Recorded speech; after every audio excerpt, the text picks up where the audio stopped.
ESPN has revealed its Western Conference projections, and I must admit that this is not a very good list. Memphis was supposed to be the first seed in the Western Conference.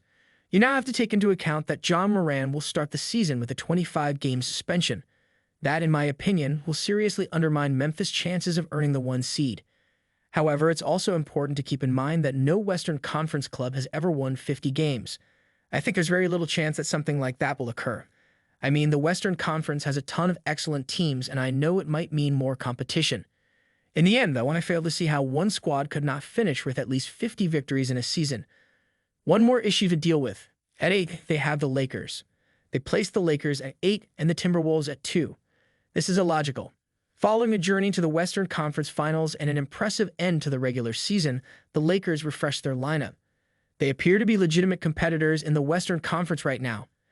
They were exactly that when they advanced to the Western Conference Finals the previous season.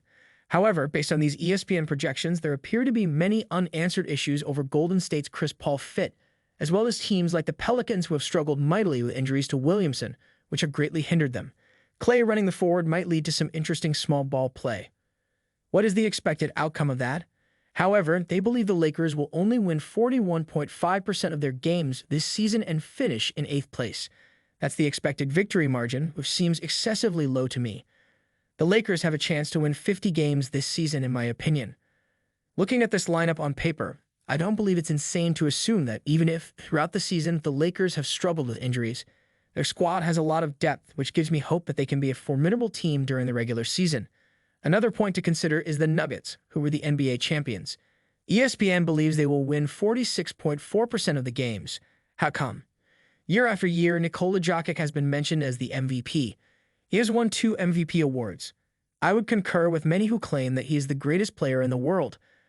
I fail to see why they believe that clubs like the Timberwolves, with Rudy Gobert and Cat in the front court, and the Grizzlies, with their 25-game job penalty, will be able to manage that.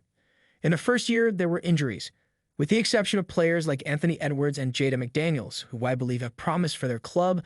I'm not overly enthused about that group. However, asserting that groups such as the Grizzlies or the Timberwolves will ultimately surpass the Lakers is unrealistic. I find it a little strange, and all in all, I believe that ESPN's preseason forecasts are not very good. That concludes the video. Have an amazing day. Make sure to subscribe and like.